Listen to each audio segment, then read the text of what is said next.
Finalmente entendemos de que es un ciclo de la vida en la existencia humana que se repite, así como dice Hermes Trismegisto en el Kybalión, como es arriba es abajo, que comienza esta lección desde mucho más allá, lejano de las fronteras de nuestro planeta. Es algo inevitable, es algo necesario. Para que algo nuevo nazca, tiene que morir lo anterior. Y se toma su tiempo. Lo que pasa es que nosotros pensamos que vamos a vivir para siempre y que los largos plazos geológicos son una eternidad, pero sin embargo, todo lo que hoy día existe, alguna vez no estaba acá para contarlo, y todas otras cosas que duraron millones de años también perecieron, y nosotros no debiéramos ser la excepción. Pero mira, ese video habla de los cambios en la temperatura del planeta, y sin ir más lejos, nosotros estamos a 2 grados de que nuestro planeta y nuestra civilización sea otra. De hecho, se recuperó con la pandemia, qué loco. Realmente te das cuenta lo culpable que somos. Pero hay un tema, porque todos los cambios que hemos visto hoy día a nivel planetario son momentáneos. O sea, son momentáneos. No sabemos si eso se va a mantener en el tiempo. Por eso hay que darle ahí un poquito más de prudencia a esos cambios. Pero eso es lo que reafirma, por ejemplo, el Acuerdo de París, que se comprometan las grandes naciones a no elevar sus niveles de CO2 para que la temperatura no suba más de 1,5 grados, porque cuando lleguemos a 2 grados más, de verdad esto ya no va a tener vuelta y no vamos a poder seguir viviendo. Ahí está el tema, porque Salfate, tú decías, vamos a poder mantener toda esta realidad, y Salfate decía, depende de nosotros. Yo no sé si depende de nosotros. Eso es lo que a mí me conflictúa más, porque en el fondo yo puedo hacer ciertos cambios, y siempre lo he dicho, siempre puedo hacer ciertos cambios a nivel ciudadano, individual, pero los grandes cambios, los que nos van a destruir el día de mañana, lo tiene que hacer a orden de Estado, los gobiernos, los países. Leyes. Y lamentablemente, y lo comentaba antes, estos son destrucciones en pro de o respeto al planeta o me sigo llenando los bolsillos. Y cuando el dinero está tan presente, creo que sí estamos viviendo una destrucción a pasos agigantados. Por eso tenga cuidado, utiliza el poder del voto para su próximo presidente, y también, digamos, entienda que las palabras bonitas, quédese con lo que la gente hace, no con lo que dice. Eso es verdad. Comencemos a revisar las extinciones masivas, las quintas confirmadas que han existido anteriormente. Ahí estamos viendo una línea del tiempo. Si tú sumas la cantidad de horas, meses y años que hay ahí, es una cosa impresionante. Nos vamos a la primera, me refiero a la más antigua, en donde habían cosas viviendo y de repente ¡pa!, todo desapareció.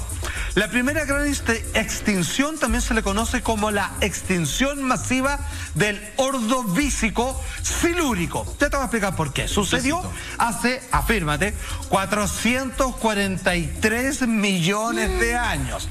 Cuando al final del Ordovícico y principios del silúrico, por eso se habla de ese rango. La duración entre 500.000 y 1 millón de años. Ojo con ese tema, porque una extinción masiva no es como de repente cayó un cometa y se acabó todo. No, se demoró aproximadamente casi 1 millón de años. La preparación. Y el balance, el 86% de las especies, el 86%, desaparecieron de la faz de la Tierra. Ahora no habían animales en la superficie, todos eran animales marinos, y el 86% finalmente quedó en estado de fósil o de separación para siempre. Salfate, eso, me quiero quedar en ese dato de la duración, justamente, que tú lo decías, entre 500.000 y 1 millón de años. Esa preparación es porque de alguna forma el planeta en ese momento se empieza a preparar, empieza a destruir, a eliminar de a poco ciertas cosas que para el equilibrio del ecosistema no van funcionando. Mira, es una muy buena pregunta. El proceso en sí demora mucho tiempo por la resistencia de los seres vivos a no extinguirse de golpe. Pero al mismo tiempo pareciera que la protección misma del planeta Tierra, porque esto fue a causa de una glaciación, y también se le echa la culpa a la explosión de una supernova que terminó irradiando y generando un enfriamiento, y que los mares comenzaron a congelarse y no todos los peces lograron sobrevivir. No todos son aptos para las temperaturas frías en el océano. No había superficie en la superficie, no había vida en la superficie de la Tierra en ese momento. Entonces yo creo que aquí hay 2 respuestas y son positivas. Uno, que te da tiempo para los que se puedan adaptar lo hagan, y por otro tiempo también tiene un tiempo, digamos, bastante largo, en donde toda la vida hace todo lo posible para aguantar tal como se conoce, es el instinto de supervivencia. ¿Sabes lo que me alarma a mí? En que en esta extinción, por ejemplo, vemos cosas muy similares a hechos que estamos viviendo hoy día. Por ejemplo, una de las responsables de precisamente esta primera extinción habría sido también la disminución de la cantidad de oxígeno.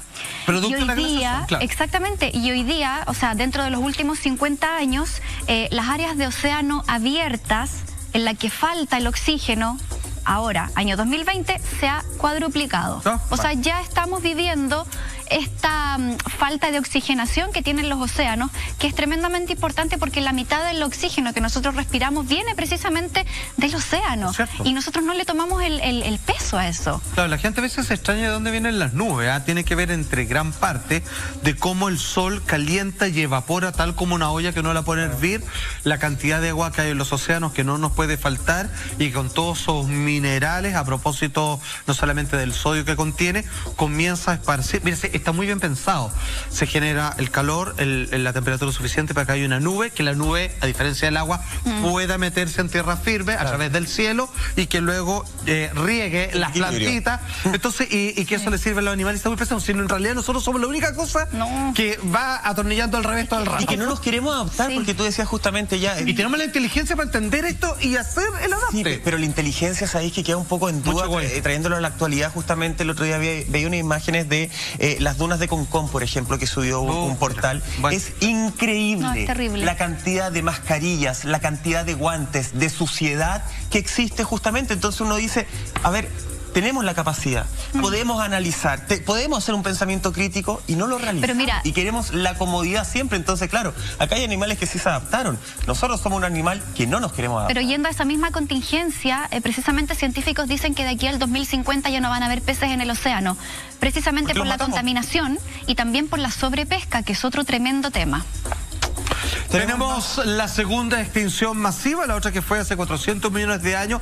Atención con esta, porque estos están en un lugar mucho más parecido al planeta como lo conocemos hoy día en la Amazonía, por ejemplo. Segunda extinción, se le conoce como la extinción masiva del Devónico Carbonífero. Esto pasó hace 367 millones de años. ¿Cuándo fue? Al final precisamente de la época del Devónico y principio del Carbonífero. Esto duró largo. ¿Por qué?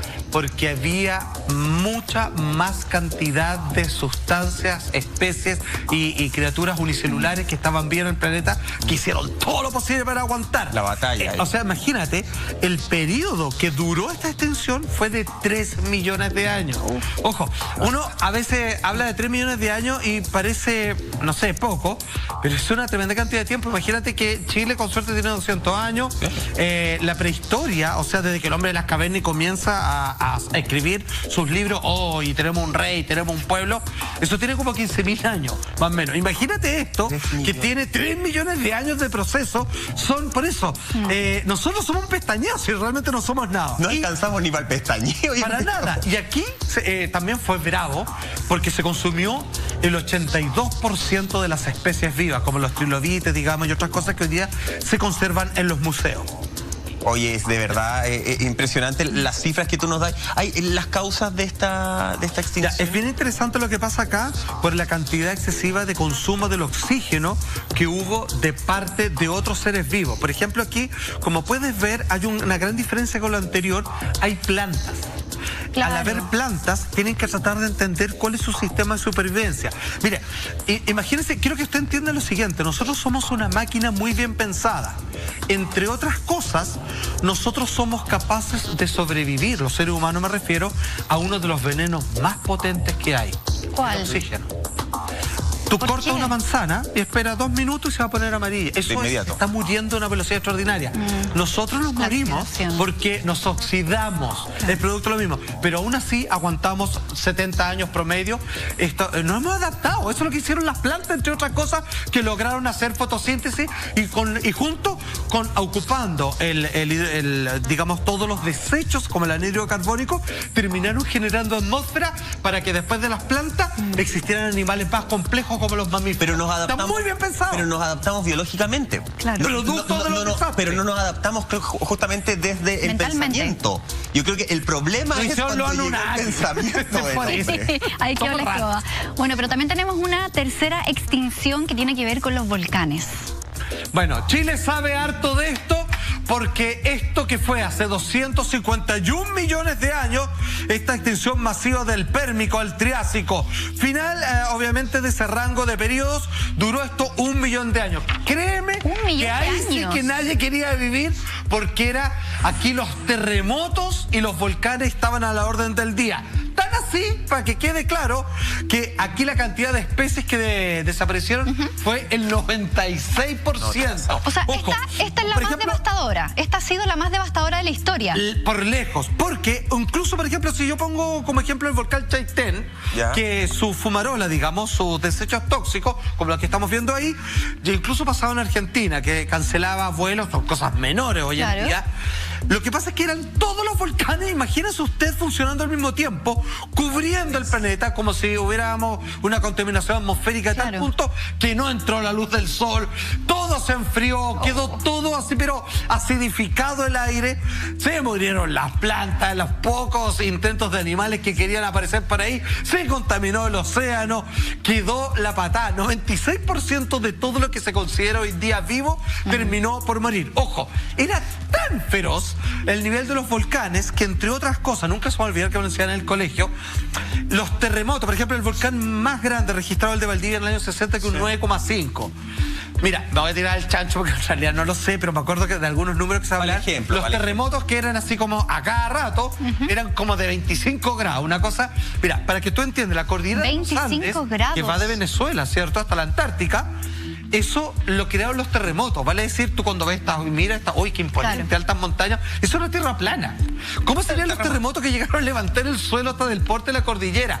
Claramente, que haya sobrevivido el 4% de lo que existía me parece un milagro. Porque en realidad era para que todo se muriera de una. Nuevamente vuelvo a hacer la conexión entre esta tercera extinción masiva que tiene relación con los volcanes a la actividad volcánica que hay hoy en día en el mundo. Sin ir más lejos, tenemos por lo menos 10 volcanes activos tremendamente peligrosos y que están siendo monitoreados día a día. Por ejemplo, el de Hawái, el de Japón, en Indonesia, en Filipinas. Sin ir más lejos, acá en nuestro país también tenemos nuestra misma actividad. ¿Se imaginan que todos los volcanes del mundo hicieran erupción al mismo tiempo? ¿Podríamos hablar de una extinción como esa, Salva? Y además, Salva. Sí, perdón, que tú hablabas sobre el Acuerdo de París de no contaminar por la cantidad de la huella de carbono. ¿Sabes que en ese momento si pudiéramos calcular la huella de carbono de cuánto contaminaron los volcanes? 3 billones de toneladas de carbono, así poco menos que al mes. No, o sea, es algo que está fuera de, incluso dicen, del rango de la posibilidad de entender lo que era eso. No tiene ninguna lógica de supervivencia.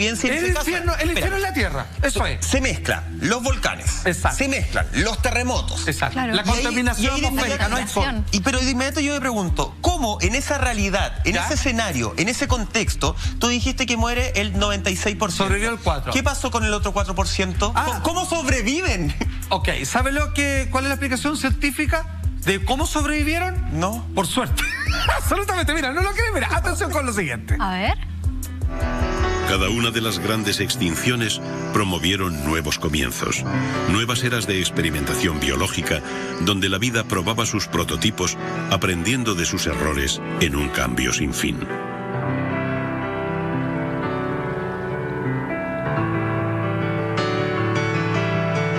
Todo parece apuntar a que estas mortandades masivas son imprescindibles para la evolución, ese proceso mal conocido y difícil de entender que ha diversificado la vida, haciéndola cada vez más compleja y especializada. A lo largo de millones de años, la vida se ha replanteado de forma constante, y aún lo hace en nuestros días. Pero a diferencia de lo que parecía en un principio, los científicos están descubriendo que los supervivientes de estos procesos de extinciones masivas no son necesariamente los mejor preparados, sino los que tienen más suerte. Y eso convierte la vida y su evolución en un inquietante juego de azar. Ahí estamos viendo el video explicativo de cómo este 4% de especies sí sobrevivieron por suerte, pero nos queda mucho más de estas extinciones masivas. De hecho, atención, nos vamos acercando a la época actual. Estamos en el programa de hoy entendiendo si estamos cruzando hoy en día una sexta extinción masiva y también entendimos lo poco o nada que somos la raza humana para la existencia del cosmos. La cuarta extinción masiva se le conoce como extinción masiva del Triásico-Jurásico. Esta ya comenzamos a acercarnos a términos que ya conocemos. Términos más familiares. Esto fue hace 210 millones de años. La duración fue también un periodo largo de 1 millón de años. Este fue un poco más piola que el anterior, en donde solo murió el 76% de las especies conocidas en aquel entonces. Así que, bueno, ojo, este fue bravo también, Incluso los volcanes que se desataron una vez más, que es la energía que le quedó de la anterior, esto fue lo que generó la fragmentación pangea de los continentes. Siempre algunos se extrañan que dicen, oye, es casualidad, pero como el borde este del continente sudamericano como que encaja con el africano. Claro, está todo pegado. O sea, imagínate un terremoto, que dicen, oye, el terremoto que hubo el año pasado, hubo una fractura de 10 kilómetros. ¿Cómo será? Había una fractura que separó África de América. O sea, eso es de fractura, perdóname. Y eso que llegó a hacer flotar los continentes apartándolos. Y eso que estamos hablando de periodos que se han pasado en millones y millones de años. Hoy día nosotros estamos viviendo una situación particularmente compleja en nuestro país que depende también de nuestra raza humana. Es decir, por ejemplo, hoy día nosotros, sin ir más lejos, y antes hablábamos de la extinción masiva anterior, que solo sobrevivían los que tenían suerte. Bueno, hoy día nosotros como raza humana dependemos de muy pocas especies, organismos vivos, para poder seguir viviendo. Por ejemplo, dependemos de las abejas, porque son los principales polinizadores, sin ellos no podría seguir la vida.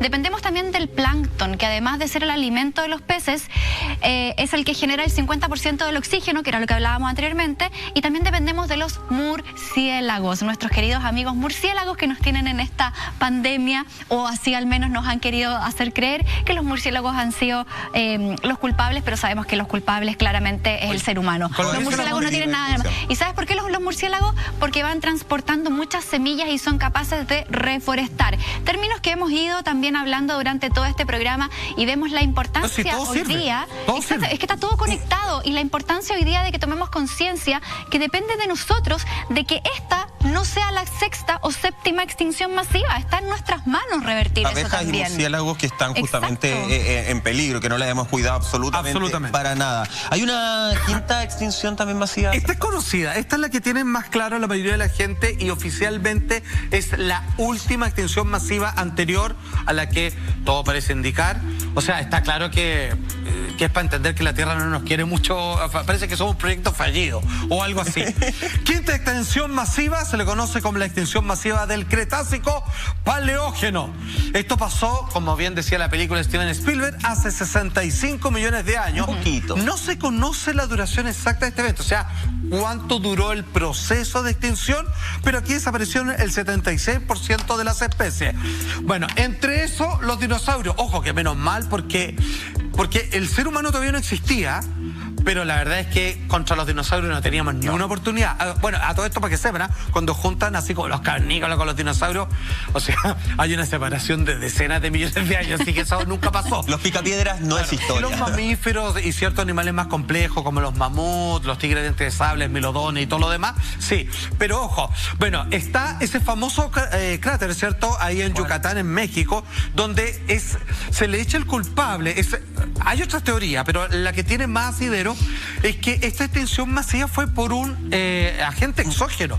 Fue porque cayó un meteorito, que es un problema, porque basta con que le quepa, con que le caiga un piedrazo a nuestro planeta, que de qué porte, del planeta de un estadio nacional, que no es nada, si tú haces un Google Earth, de qué porte, una piedrecita, basta eso para que se acabe todo prácticamente lo que existe como vida, al menos sobre la superficie de la Tierra. Y acá insisto, mira, esto simplemente para una lectura posterior, esto rara vez alguien lo menciona, descubrieron que había algo raro, que muchos dinosaurios que murieron por una causa no del planeta, sino de afuera, porque cayó un meteorito, estaban naciendo unos con plumas. No existían las aves en este momento. Y después vendrían los Archaeopteryx y todos los demás. Es que después que hubo esta extinción masiva, aparecieron por primera vez las aves. Y aquí está la gran pregunta. Es como que el planeta sabía lo que iba a ocurrir y estaba haciendo un ensayo de plumas. Nunca, no existía nada con pluma en aquel momento. Como si sabía que la próxima vez que voy a crear otra cosa, van a ser aves para que se puedan dispersar. Es como entonces, es un milagro realmente de cómo está todo conectado más allá de los confines de nuestro propio planeta, y hasta el día de hoy eso no tiene explicación. Y en el fondo es el planeta como un gran laboratorio donde se está experimentando de manera la vida expandiendo constante, la vida expandiéndose. Nos cuestionamos, nos preguntamos si efectivamente se tiene que destruir todo lo que hay para que pueda salir otra especie mejorada, como era el caso que hablaba Salfate de estos dinosaurios con pluma. Tengo una duda porque hace un tiempo, en abril de hecho de este año, esta activista ecologista Greta dio unas declaraciones que fueron criticadas por algunos científicos. Ella dijo, y acá lo tengo anotado textual, dijo: nos estamos enfrentando a la 6ª extinción masiva y el ritmo de extinción es 10.000 veces más rápido de lo normal. Esta frase, que hace mucho sentido y que uno dice, oye, sí, parece que nos estamos extinguiendo y no nos damos cuenta, fue criticada por algunos científicos que decían, no, pues Greta, la 6ª ya ocurrió. Sí, a ver, dice lo siguiente: el titular habla por sí solo. Ahí está. La 6ª extinción masiva que afectó a la Tierra y que acaban de descubrir los científicos. Ojo, pareciera que las extinciones masivas van de la mano similares a las anteriores, entendiendo que la del meteorito no es que no cuente, pero viene de un elemento fuera de la Tierra. Se habla de que hubo una 6ª extinción masiva hace no mucho más atrás, que es posterior al Jurásico, de hace 65 millones de años, que extinguió los dinosaurios, y que sería por culpa, obviamente, también de los volcanes. ¿Cachai?